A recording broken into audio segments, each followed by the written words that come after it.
Devo dire che il documento Un partito nuovo per un buon governo è stato accolto rapidamente da molto interesse e anche ha convinto molti. E in pochi mesi Fabrizio Barca ha raggiunto una popolarità che non aveva avuto, pur avendo una biografia professionale e accademica assolutamente straordinaria. Ha insegnato al MIT e a Stanford, ha diretto la sezione ricerca della Banca d'Italia, è stato ministro nel governo Monti, però c'è voluta questa provocazione perché il suo nome diventasse veramente popolare. E questo è sicuramente un paradosso, ma il nostro è un presente fatto di paradossi.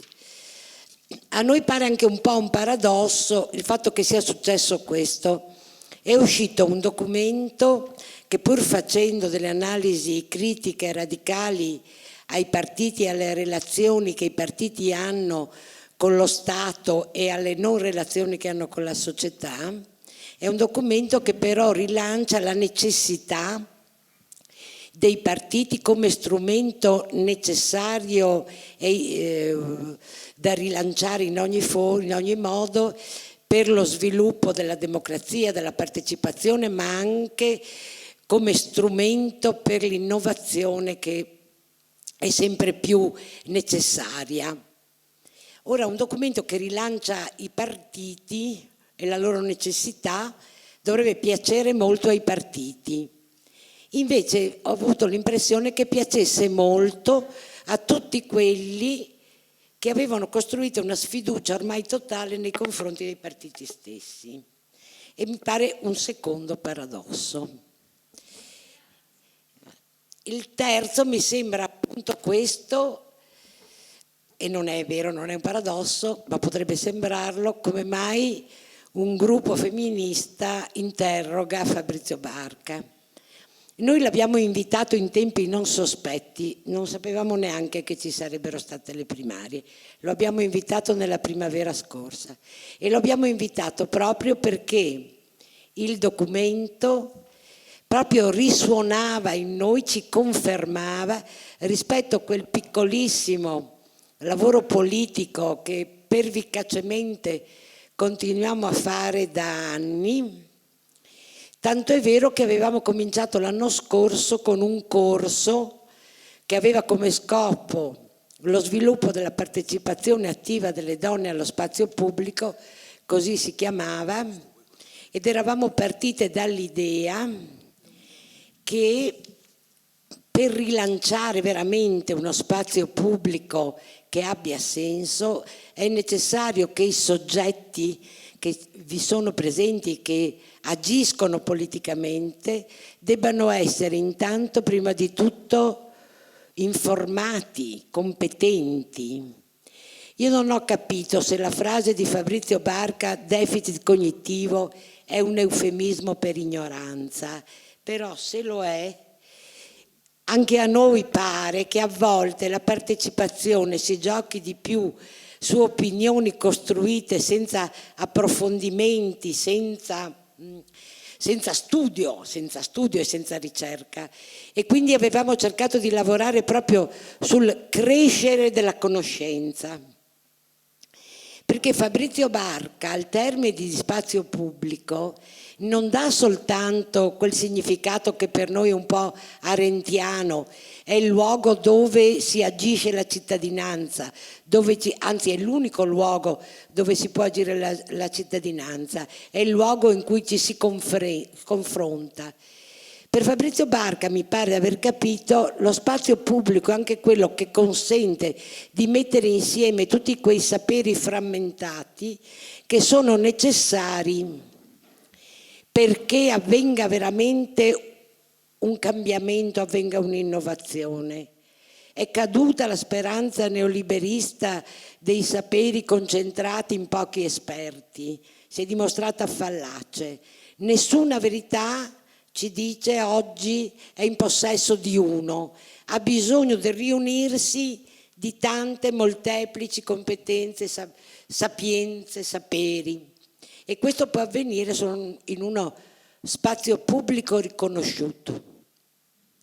e lo spazio pubblico è fatto da soggetti individuali e collettivi, soggetti che con i partiti possono e debbano avere delle relazioni. Noi veniamo da un'esperienza più frustrante, noi veniamo dall'esperienza in cui possiamo essere estremamente contente della libertà e dell'innocenza che ci siamo conservate per 30 anni, ma anche con il sentimento di un non ascolto, di essere assolutamente della superfluità totale del nostro agire. Quando e come sia possibile ricostruire relazioni positive non diffidenti tra movimenti, gruppi, soggetti individuali, collettivi e partiti, io lo sento come un auspicio, ma vorrei capire se c'è qualcosa di più che una speranza.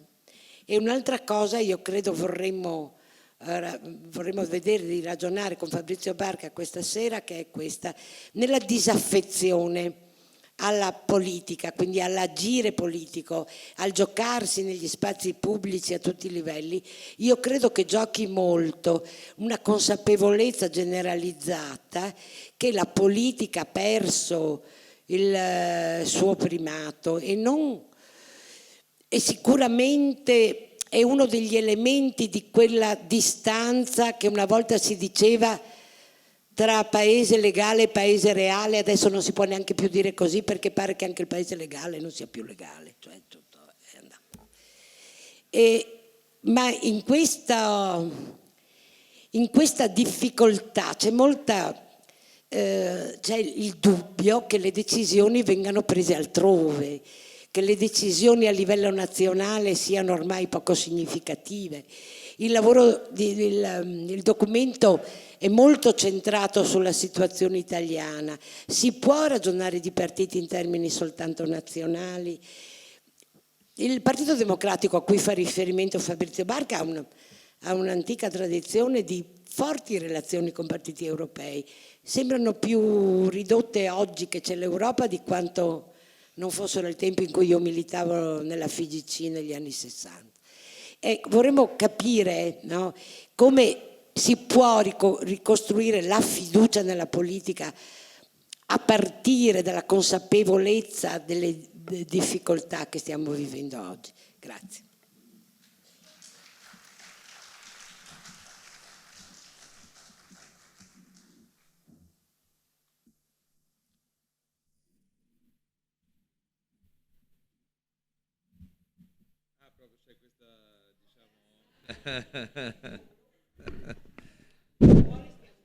No. Sottolinea. E ora? Allora, ma insomma, l'incontro con il vostro modo di ragionare, così come lo ricavo dalle intenzioni del vostro ciclo di incontri e dalla sintesi che è stata fatta degli interventi precedenti, prima ancora che dei quesiti aggiuntivi a me, avviene questo incontro con voi su 3 parole chiave che, data la complessità delle cose che dobbiamo scambiarci in un'ora, è bene fissare. Le parole chiave sono diverse soggettività, ovviamente spazio pubblico e conflitto, che conviene tenere insieme perché l'una qualifica l'altra, e parzialità.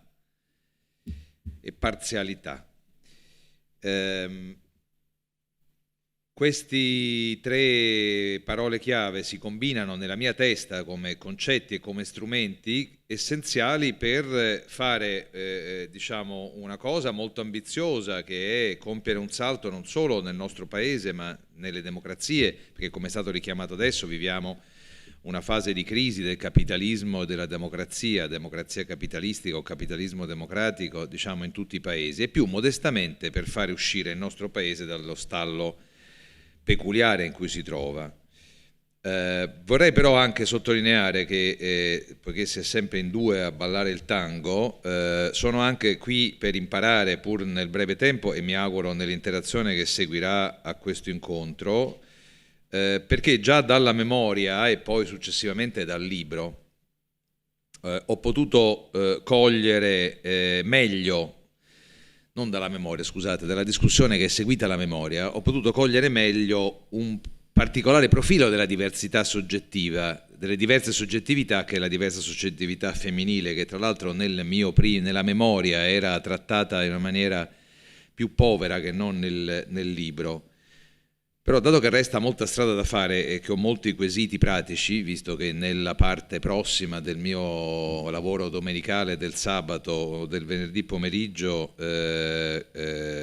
ritengo che il terreno, e così rispondo subito alla domanda, il terreno sul quale esiste in questo momento la chance di lavorare con profitto, con qualche risultato, vista l'amarezza delle parole pronunciate prima, è il terreno dei livelli territoriali, poiché non vedo, vista la devastazione culturale profonda che il Paese ha subito in questi anni, delle possibilità comunque vadano le cose a livello nazionale, e la ricostruzione deve avvenire, e c'è una fame di risultati. C'è una fame di vedere le cose, la fame di risultati a livello nazionale produce scorciatoie impossibili, mentre la fame di risultati a livello locale per la vicinanza alle cose può essere soddisfatta da cose serie. Esistono delle possibilità di ricostruzione attorno a dei nuclei, a delle situazioni, a delle condizioni, dove ci sono delle leadership, dove, tanto per essere molto chiari, dove ci sono delle condizioni di forza e di intelligenza e di ricostruzione di un legame fra intellettuali e forze che consenta dei risultati. E comunque, sbaglio o non sbaglio, questo è quello che io penso, e quindi questo è quello a cui mi dedicherò, ma nel lavoro pratico che va fatto di applicazione di certi concetti, che sono quelli che sto per dire, la dimensione di come effettivamente si possa attivare la diversa soggettività femminile non è questione che io trovo risolta per quanto riguarda la mia capacità di farla emergere. Quindi apro su questo, ritorno su questo, alla fine. I tre ingredienti, diverse soggettività, spazio pubblico e conflitto e parzialità, si combinano in quello che io chiamo, nel mio modo di ragionare, sperimentalismo democratico, il termine ricavato da uno studioso contemporaneo. Chuck Sable ha una derivazione teorica che viene da Dewey, ognuno, come dire, ci può trovare altre derivazioni. Per me è un impianto che interpreta bene non solo alcuni concetti, ma anche alcune cose che stanno accadendo in giro per il mondo, perché abbiamo bisogno di avere dei concetti che abbiano già delle gambe, e quindi una chiave interpretativa con la quale si può vedere come diverse soggettività, spazio pubblico e conflitto e parzialità si stanno combinando in alcune parti del mondo.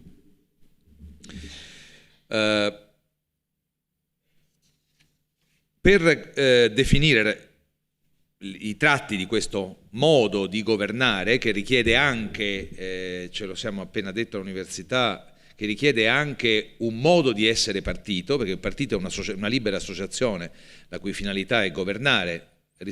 Hai un'idea di come si governa, hai un'idea di partito, hai un'altra idea di come si governa, hai un'altra idea di partito. Per arrivare a comprenderlo bisogna partire sempre, perché se no non ci siamo, da come quelle tre terminologie sono dietro la crisi del modello socialdemocratico dopo i suoi fasti straordinari del trentennio post-bellico. I due inciampi della socialdemocrazia, i due failures, la parola fallimenti italiano non rende, perché fallimenti al plurale evoca fallimento, sono le due criticità gravi della socialdemocrazia. Sono una che non è oggetto della discussione nostra oggi, ma va ricordata per completezza, e cioè la socialdemocrazia produce degli strumenti, anche quelli universalistici, a cui ha fatto riferimento Chiara Saraceno, che risultano lesivi del funzionamento del capitalismo, oltre un certo punto. Il capitalismo è lì perché noi lo vincoliamo, è lì per essere costretto a fare delle cose che non sono nella sua natura, altrimenti non sarebbe cambiato radicalmente. La sua forza è nella capacità di adattamento, cioè di trasformare lo sfruttamento delle persone che produce la loro alienazione, quando gli uomini e le donne si organizzano e rifiutano delle modalità, costringono il capitalismo a cambiare e a trovare delle modalità diverse per realizzare il profitto. Lo stesso identico capitalismo produce cose diverse e innova. Era un'immagine semplice che usava un non marxista come Paolo Silos Labini, ma il concetto è marxista. Quando però i meccanismi di raggiungimento di obiettivi sociali vanno oltre un certo punto, e ci vanno durante le socialdemocrazie, non posso entrarci, non ne abbiamo il tempo, si possono produrre delle lesioni talmente profonde che, come avrebbe detto Carlo Marx, il capitalismo sega il ramo su cui siede, e questo avviene alla fine. Tra l'altro questo è un concetto che, a differenza dei partiti socialdemocratici, il Partito Comunista Italiano aveva ben individuato, aveva cioè sostenuto che alcune conquiste della socialdemocrazia non erano tenibili nel lungo termine, derivavano dagli extra profitti fatti nel dopoguerra e non avrebbero tenuto, esattamente ciò che avvenne alla fine degli anni 70. L'altra, più sul merito della questione di oggi, criticità del capitalismo è che esso non riesce a rispondere durante gli anni 70 al programma altissimo che i grandi pensatori della socialdemocrazia, penso soprattutto a Willy Brandt, penso alle lettere, c'è un riferimento allo scambio di lettere tra Kreisky, Brandt e Olaf Palme di quegli anni, che avevano nella testa. Cioè non risponde alla domanda di diversità, non risponde alle diverse soggettività.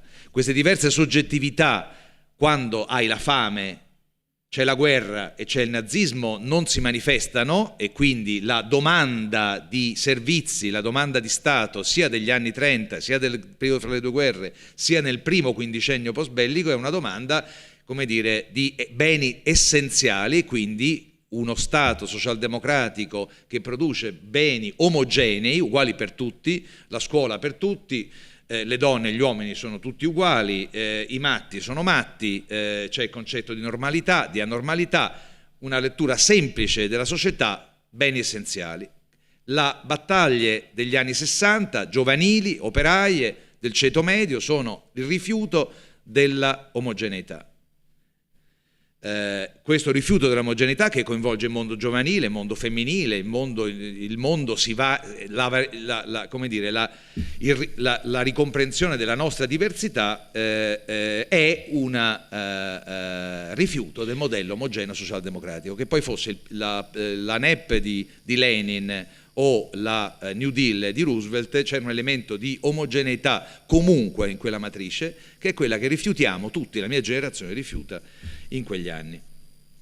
La risposta a questa criticità delle socialdemocrazie nasce dalla seconda di queste due cose e dalla prima. La prima, cioè, ripristiniamo, come dire, aboliamo alcuni meccanismi universalistici che hanno sostanzialmente disincentivato lo sforzo. Il capitalismo ha un conflitto fra lavoro, salariato e capitale, ce l'aveva 200 anni fa, ce l'ha 100 anni fa, ce l'ha oggi, ce l'avrà fra 100 anni se ci sarà ancora il capitalismo. È una separazione fondamentale del capitalismo. Se il lavoro salariato, perché funzioni il sistema, qualcuno deve essere pronto a vendere il proprio lavoro facendosi sfruttare. Le cose non sono. Poi puoi ridurre il livello di sfruttamento, ma questo è il capitalismo. Cioè un soggetto che possiede il capitale, materiale o immateriale, un altro che possiede solo il lavoro, quello che possiede il capitale lavora e ha soddisfazione e reddito senza rischio che qualcuno gli levi il capitale. Chi ha solo il lavoro salariato, non importa se è una partita IVA, un lavoratore precario, sono tutti lavoratori salariati. Lavoro salariato è anche un lavoratore che prende la partita IVA. La sua soddisfazione dal lavoro e il suo reddito dipendono da una condizione che non è nei suoi poteri controllare, che è il capitale materiale e immateriale. Questo non è cambiato. E quindi, diciamo, la richiesta è: eliminiamo alcuni di questi meccanismi universalistici.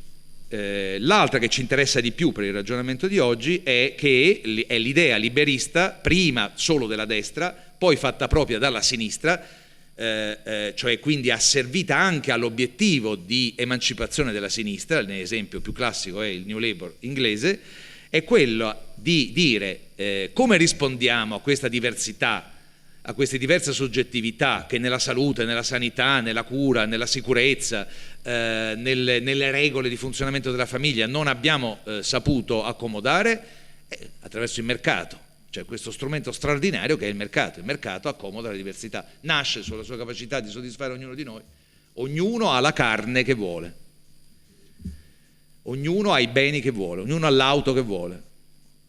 Questa è l'intuizione semplicissima che produce quella che Polanyi aveva già individuato come possibile modo di organizzazione della società, una società di mercato, dove quindi il mercato non soddisfa solo i beni privati ma anche i beni pubblici, quindi anche la scuola. È il meccanismo costruito dal liberismo nella sua versione di sinistra, lasciamo perdere che è il liberismo dove c'è lo Stato, dove non c'è lo Stato minimo, dove lo Stato è bello grosso. Ricordiamoci che il New Labour accresce la spesa pubblica di 6 punti percentuali del PIL durante gli anni del governo di Blair. E però il meccanismo qual è? È un meccanismo nel quale esistono due soggetti. Esiste uno Stato tecnocratico, capace, di grande livello, un meccanismo selettivo straordinario di saggi, come nella Repubblica di Platone, di alto livello, i quali elaborano una chiave di lettura della società, decidono loro, bellissima l'espressione di Chiara, decidono loro che cos'è un buon servizio, una buona scuola, quella che serve, poi una volta sarà quella che serve a capitare, una volta sarà, decidono loro le priorità. Decidendole, decidono come misurare una buona sanità, un buon servizio alle ragazze madri per ridurre il numero di ragazze madri, un buon servizio di trasporto, un buon servizio sanitario. Costruiscono uno straordinario sistema di indicatori di misurazione. Sto parlando dell'Italia, sto parlando... Se l'ha capito. Sto parlando del modello quello di riferimento, ma in Italia non c'è mai stato né la socialdemocrazia né il liberismo. Costruiscono un sistema di indicatori per misurarlo e questo è il compito dei tecnocrati. Dall'altra parte ci siamo noi, cittadini, ma non cittadini politici della polis aristotelica, cittadini consumatori, è un sistema di mercato, ai quali viene detto di giudicare la salute, la scuola, i servizi sulla base degli indicatori che sono stati indicati. E noi, con un principio che non è di voice, avete citato Hirschman, abbiamo usato Hirschman, usiamolo ancora, noi non ci aggreghiamo in politica e spieghiamo che non era quello che volevamo, no, noi votiamo coi piedi, cioè abbandoniamo le scuole che secondo quei criteri non vanno, lasciamo i trasporti che non vanno e quindi in questo sistema discriminiamo e emergeranno le scuole buone, eccetera.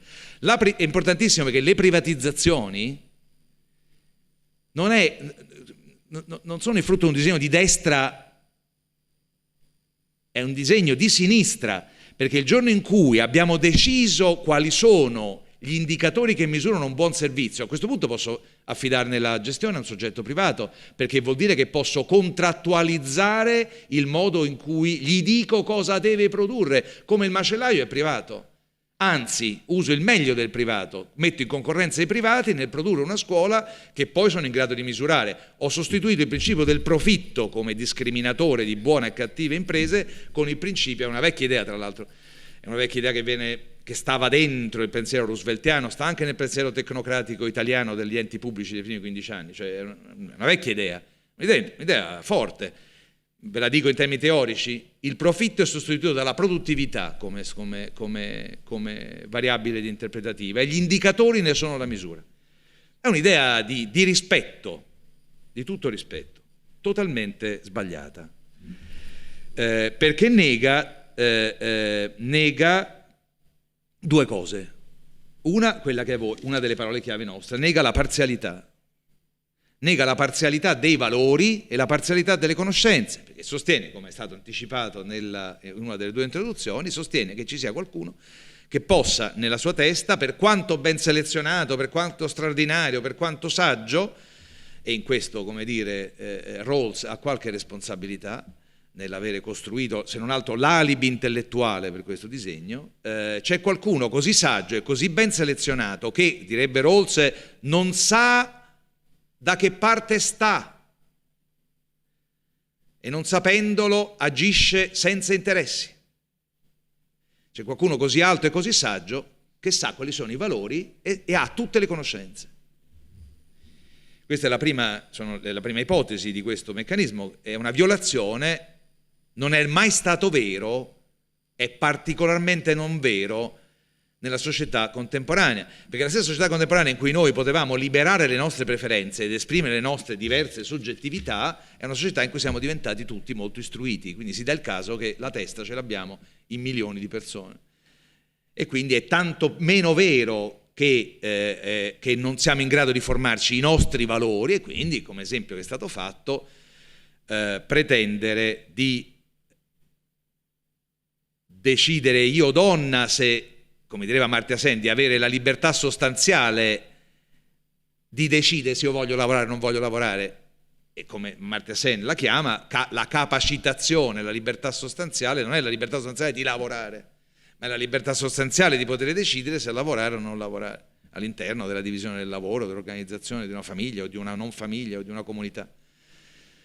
Non qualcun altro che ha deciso che cosa sia, questo in termini di valori e in termini di conoscenze, perché la conoscenza, abbiamo tutti pezzi e brandelli di questa conoscenza.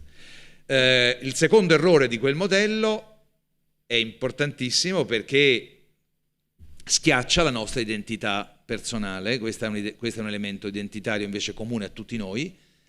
Noi lo sappiamo ormai, siamo certamente egoisti, non c'è dubbio, abbiamo self-love, amor proprio, chiamatelo come volete, però si dà il caso che abbiamo anche l'amore per gli altri, chiamatelo spirito pubblico, come lo chiamava Adam Smith, chiamatelo generosity, chiamatelo come volete.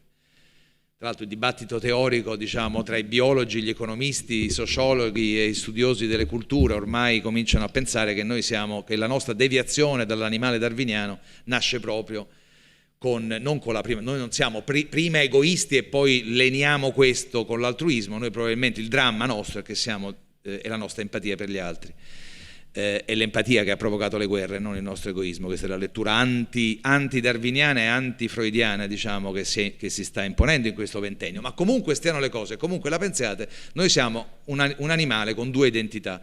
La lettura, il pensare che gli individui agiscano all'interno della società solo come cittadini consumatori e quindi votino con l'exit, presuppone che l'unica cosa di cui ognuno di noi badi è se la propria soggettività è stata violata o tutt'al più quella dei propri figli che posseggono il DNA che abbiamo noi, che è quello che comanda tutti noi, la visione estrema del selfish gene, che noi siamo regolati dai nostri geni. Si dà il caso che noi siamo pronti anche a essere furibondi e senza essere dei martiri o dei Gesù Cristi, perché la nostra città ha delle cattive scuole anche se non abbiamo figli, perché lo consideriamo una diminuzione, un fallimento della nostra collettività. Quindi noi siamo pronti a combattere, e poi se siamo in situazioni drammatiche anche a sacrificare la nostra vita, certamente a spendere del nostro tempo non solo per impedire che i nostri figli vadano in una cattiva scuola, mettendoli in una buona, ma per far sì che tutti quanti abbiano delle buone scuole.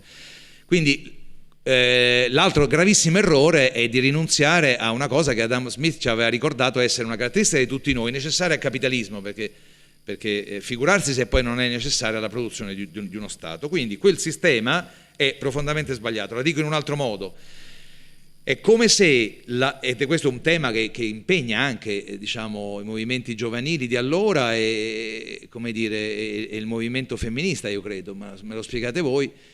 È come se la nostra recupero di diversità soggettiva il liberismo ce l'abbia schiacciato in un egoismo soggettivo. È un'altra cosa.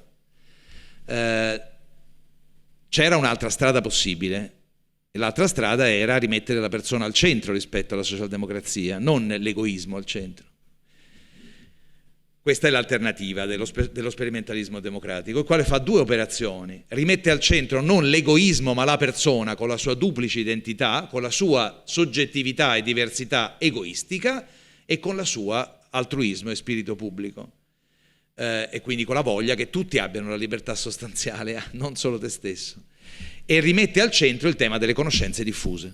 Quindi lo sperimentalismo democratico ritorna, è come se ritornasse concettualmente al bivio sbagliato, è come se noi abbiamo fatto saltare la socialdemocrazia, perché è la generazione nostra più o meno che l'ha fatta saltare, siamo responsabili noi, siamo noi che l'abbiamo fatta saltare. E non, come dice Tony Jatten nelle sue, non dobbiamo ritornare alla socialdemocrazia perché non si capisce perché l'abbiamo buttata via. Noi dobbiamo ritornare al bivio in cui abbiamo buttato la socialdemocrazia, in cui, corresponsabili tutti noi, con i nostri atti, abbiamo scelto una strada sbagliata che ha prodotto la società che abbiamo oggi. Prendendo un altro bivio da quel punto in cui abbiamo rimesso la persona al centro, un bivio nella quale è la persona che è al centro e non l'ego, e in cui la conoscenza è diffusa. Lo sperimentalismo democratico è questo. è un modo di governare, non sto ancora arrivato al partito, è un modo di governare che ha un forte presidio nazionale, ma nel riconoscimento della sua ignoranza. Sì, sta per ignoranza. Della sua ignoranza, per dire, la palissiana ignoranza, che non può far rinunciare a uno Stato supernazionale se sei il regolatore dei flussi di globalizzazione internazionale che non abbiamo ricostruito e che Keynes aveva pensato. Lo devi fare, perché sennò i flussi di capitale vanno da tutte le parti, che non può non essere l'Europa, che non può non essere Roma, ma il riconoscimento che nel disegnare un sistema di servizi, cioè nel disegnare il funzionamento dello Stato, non puoi non riconoscere la tua ignoranza. E quindi che fai? Scrivi una cornice sapendo che è una cornice parziale, scrivi degli open-ended rules, delle regole aperte, che si riempiranno di contenuto nel corso del processo attuativo.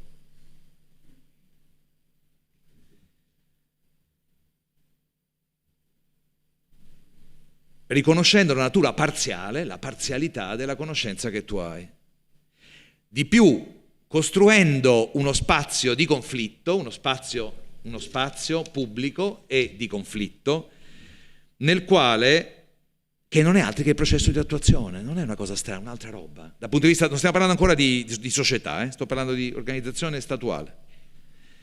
Riconoscendo che quello spazio di conflitto è uno spazio che ha due valori partecipativi, perché la partecipazione vale due volte. Uno, ce lo diceva già Brandt, ma non aveva capito la seconda parte, perché non l'avevano capito 40 anni fa, dove ci diceva che la partecipazione è un valore in sé, come ci ridice Amartya Sen, cioè partecipare non è solo un modo, ma è un valore in sé, perché è il diventare proprietario dell'agenda e di quello che verrà fatto, ma partecipare è anche l'unico modo in cui la conoscenza si scontra, e l'innovazione è frutto, cioè le soluzioni ai problemi.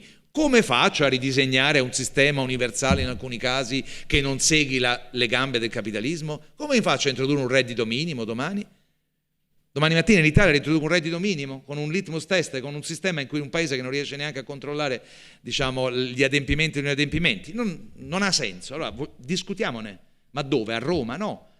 Costruiamo una sperimentazione, un meccanismo sperimentale che può essere, nel caso, parliamo di cose concrete, quello che ha messo in campo il sottosegretario, che è una delle persone di valore di questo governo, Cecilia Guerra, è un sistema sperimentale che se noi ci mettessimo ad analizzarlo, ovviamente il punto è rozzo, ma è rozzo fino a un certo punto, perché subordina i trasferimenti a delle fasce di poveri alla soddisfazione di due requisiti che riguardano i bambini e la salute. Vediamo come funziona? Stiamogli addosso? Costruiamo dei comitati? Discutiamone? Valutiamo se funziona meglio in una città o in un'altra, sotto quali condizioni ha funzionato e sotto no. Magari siamo così intelligenti che ne diversifichiamo le caratteristiche, per cui in un posto poi usiamo la valutazione di impatto controfattuale, perché no? Un altro non gli piace la controfattuale perché è troppo quantitativa, usa un altro metodo, ce ne sta una montagna. Il mondo è andato avanti. Questi metodi si usano in qualunque paese in via di sviluppo per valutare se Bill Gates fa o non fa degli interventi fatti come Dio comanda nel nord del Kenya. Mia figlia, che fa questo mestiere in giro per il mondo, usa questi, non possiamo usarli da noi. Per capire se quello che stiamo facendo ha senso. Non sono metodi lontani, sono metodi partecipati, perché le persone sanno che sono all'interno, non sono esperimenti su cavie. Sono pezzi di società che ha riacquisito la consapevolezza della nostra ignoranza, del fatto che non sapendo quali sono gli strumenti per riuscire a capacitare, dobbiamo usarne di più e studiarli mentre li usiamo, consapevolmente, intenzionalmente, e poi discuterne a livelli chiusi e a livelli aperti. Questo avviene in giro per il mondo. È così. Quel tanto di novità che c'è in Brasile, quel tanto di novità che c'è in India, quel tanto di novità che c'è nelle Filippine, quel tanto di novità che c'è nello stato di Oaxaca in Messico, poi esperimento chiuso perché non andava bene al nuovo governo reazionario, ma diciamo è un segno che era destabilizzante, è questo. Questo è lo sperimentalismo democratico. Ovviamente lo scontro, il conflitto deve essere informato, deve essere pieno di informazione e quindi deve anche avere quegli indicatori che abbiamo imparato a costruire dallo straordinario e sbagliato esperimento New Labour. Perché quegli indicatori andava bene, purché non li carichiamo del carico di pensare che essi riassumano tutto quello che c'è da sapere, sono un pezzo di quello che c'è da sapere. Possiamo fare poi un esempio sulla scuola, se volete, che è il caso più eclatante in cui si può capire cosa vuol dire usare degli indicatori di valutazione in una maniera soft, come dice Chuck Sable, soft e non hard, non come strumenti di certezza illuministica che so cos'è che va bene e non vale, ma come strumento soft, dicendo è un pezzo delle conoscenze. Perché avere degli indicatori vuol dire sottrarre il dibattito alla confusione e alla disinformazione. Perché molti di noi in questi 30 anni non è che non hanno provato a fare sperimentalismo democratico, spesso l'hanno fatti senza metodo, senza informazione, senza dati, perché i dati non andavano bene, perché le statistiche erano parziali, perché siamo tutti ignoranti, ma vogliamo diventare un po' meno ignoranti. Il conflitto disinformato non serve a niente, come non serve a niente il conflitto chiuso. Io che sono un teorico del fatto che il riscatto di questo paese può venire dai territori, non voglio che i territori se la discutano da soli, voglio che siano esposti all'esterno.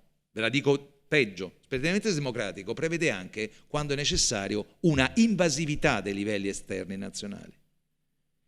Perché?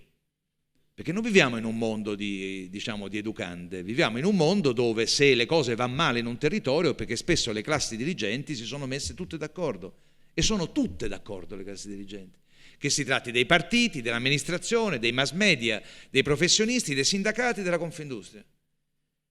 E allora a quel punto, se io affido lo sperimentalismo democratico a una classe dirigente che non vuole cambiare, perché ha interesse a non cambiare, perché è rentier, perché ricava benefici dal non cambiamento, io non vado a casa da nessuna parte. Quindi ho bisogno di creare un conflitto non solo orizzontale fra i soggetti della partecipazione, ma anche verticale fra il livello nazionale e il livello locale. Io devo far saltare dei meccanismi locali, devo destabilizzare dal livello centrale, con un rischio, che questo riproduca una invasività del livello nazionale. Sì, è un rischio, basta che lo sai, è un rischio. Conflitti sono un rischio. Quindi sperimentalismo democratico è anche destabilizzazione, è promozione della partecipazione democratica aperta del conflitto locale, orizzontale fra i soggetti, e destabilizzazione. Perché? Perché i soggetti deboli altrimenti non verranno mai invitati al tavolo, non parleranno, non devo dirlo a voi. Questo meccanismo, e chiudo, questo modo di governare richiede un modo di partito che è isomorfo, che è uguale.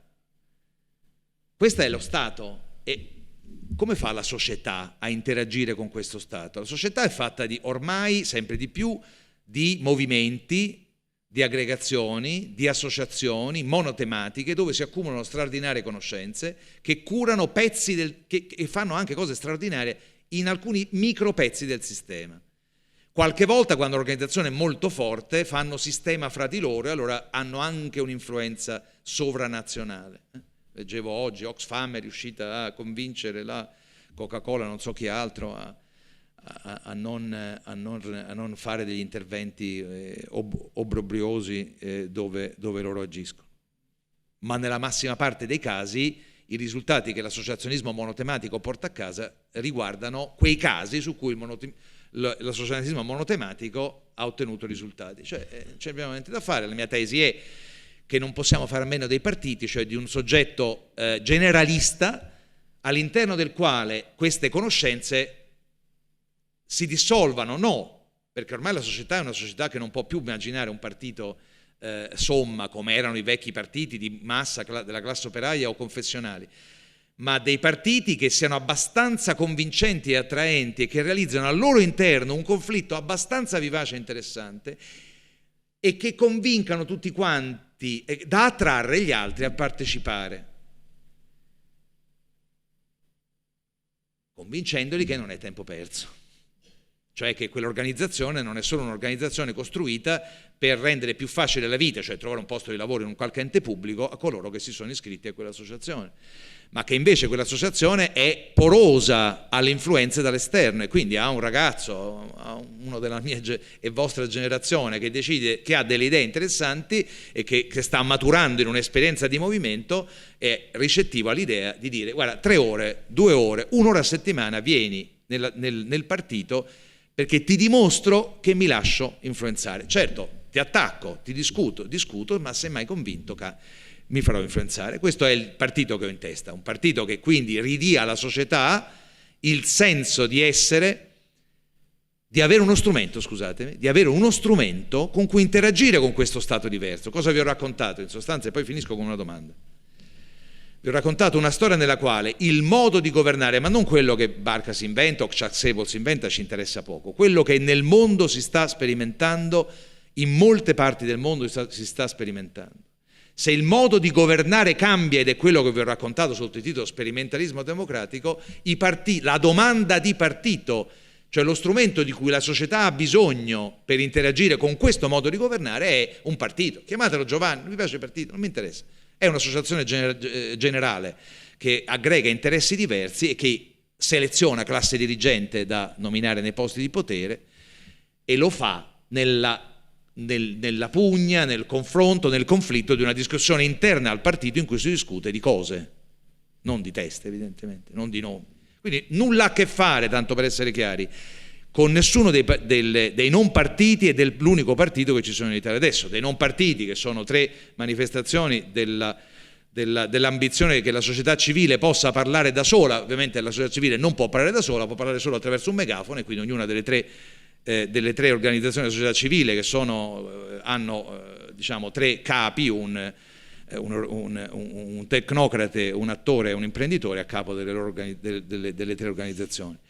E lo stesso vale per l'unico che si può qualificare come partito, il cui statuto però dichiara chiaramente e intenzionalmente di non voler svolgere una funzione di questo tipo, ma di voler essere un comitato elettorale, perché il Partito Democratico non ha la parola congresso al suo interno, quindi esplicita in maniera chiara che non è un partito costruito per discutere di contenuti e per selezionare classe dirigente sui contenuti, non cura le proprie unità territoriali, quindi dimostra di non avere compreso che questo modo di governare richiede uno sfruttamento di uno degli asset più straordinari che i partiti da cui il Partito Democratico nasce avevano tutti e 3 perché anche i liberali azionisti ce l'avevano, che è una forte articolazione territoriale, e affida l'indirizzo politico, così sta scritto nello statuto del Partito Democratico, a un organo di 200 persone, negando la natura stessa di una qualunque organizzazione, quindi inevitabilmente nasce per essere un comitato elettorale di uno solo. Quindi in Italia, diciamo, c'è un partito, ci sta perché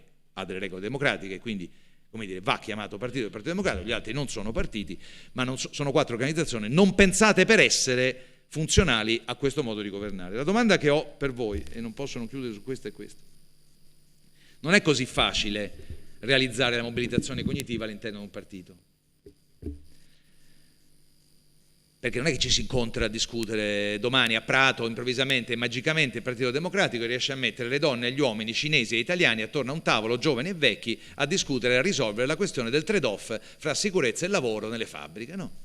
Supponiamo che non la fa, adesso è ancora più difficile farlo, ma non è che neanche se lo faceva 10 anni fa, che non sarebbe stato male, era facile. È difficile perché la mobilitazione cognitiva, il conflitto, come dice Amartya Sen, informato, acceso, quando dice Amartya Sen dice anche con Inno Global in strada, tanto per essere chiari, se è necessario, come dire, qualche botta in testa può anche servire, aperto, cioè non autoreferenziale, non è che sia facile farlo, è facilissimo fare un'altra cosa, fare gran chiasso. E quando fai male la mobilitazione cognitiva ti sei suicidato, perché ti convinci che non serve la mobilitazione cognitiva, serve un uomo solo al comando, che è quello di cui si è convinto una parte larga del ceto di questo paese, anche di sinistra, che serve un uomo solo al comando. Allora, per fare bene quel mestiere nuovo, moderno, non basta guardare al passato, bisogna guardare al futuro, bisogna guardare gli strumenti del web, saperli usare, capire che il web serve non come modo per fare il mimicking del voto, ma serve come uno strumento straordinario di apprendimento e di conoscenza e di informazione, per fare rete, scoprire quante altre persone stanno occupando della stessa cosa, ma non esaurendosi in questo, perché quando li hai scoperti non ci fai niente se poi non li incontri, perché il confronto acceso, informato e aperto non può che avere una relazione fisica, ripetuta e prolungata, ha bisogno di tempo, deve essere slow, deve avere tempo, quindi la rete va integrata con le relazioni fisiche, eccetera, eccetera. Quindi è complesso e di questo io provo a discutere, di questo oggi cos'è? Venerdì, tra esattamente 7 giorni e poche ore tireremo fuori un documento a Bologna. Però una domanda, 2000 domande, perché, visto che alcune cose io le so fare, è il mio mestiere, io sono diversi anni che mi occupo di questo tipo di meccanismi, l'Europa ci ha dato degli insegnamenti, altri paesi europei, penso all'Austria, fanno in silenzio, pur con i loro problemi a livello, ci insegnano molto, bla bla bla.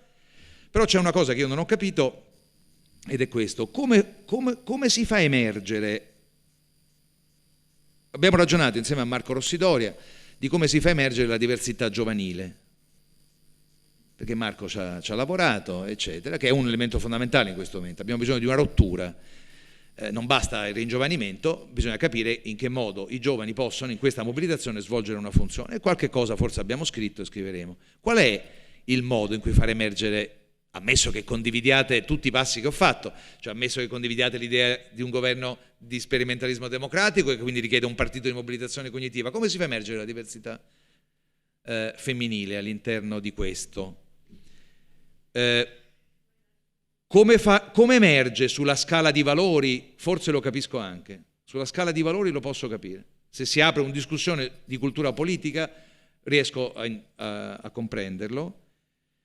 Lo comprendo anche sul piano conoscitivo, però c'è un punto molto importante che deriva dalla mia esperienza di interazione con il mondo femminile, che riguarda il mio lavoro, non la mia attività politica, diciamo, avendo nella mia vita professionale interagito essenzialmente con un mondo femminile, perché sono in un pezzo dell'amministrazione pubblica dove i miei interlocutori sono sempre stati sopra e sotto donne. E quindi ho visto che cosa vuol dire diversità femminile su un terzo fronte, che non è quello dei valori, non è quello delle conoscenze, ma è quello dei modi di partecipazione, che sono radicalmente diversi, e lì ho imparato qualcosa. Ho imparato da capo da capo, non loro, a capo di tutti, a far sì che questa roba uscisse, che i maschi non la subissero più di tanto, o che le donne nell'amministrazione non anticipassero la reazione degli uomini al loro fare con quel sbotto di aggressività violenta che si manifesta e che l'uomo non riesce a vivere e quindi definisce la donna irrazionale, lo sapete bene, ma lasciatemi condividere con voi, se posso, le esperienze non le mie esperienze di difficoltà, ma le esperienze che ho visto tra i miei direttori generali, ad esempio. E quindi ci sono analisi, ci sono riflessioni che io non conosco che riguardano questo terzo fronte, magari non conosco altre cose che riguardano neanche i valori e le conoscenze, ma che riguardano le modalità di partecipazione, che non è solo i tempi. Ovvio, i tempi, questa l'ho imparata nella vita, mi è stato fatto notare dalle donne, spesso io ho fissato riunioni alle ore più strampallate della mia vita, queste cose le ho imparate, insomma, immaginatevi che un po' l'ho imparato, però c'è qualcosa di più sofisticato che riguarda la modalità di governo dei conflitti, non il tempo mi è chiaro, e quindi nei pochissimi, ahimè, minuti che sono rimasti, oltre mi farebbe piacere sentire o anche soltanto avere qualche riferimento bibliografico. Grazie.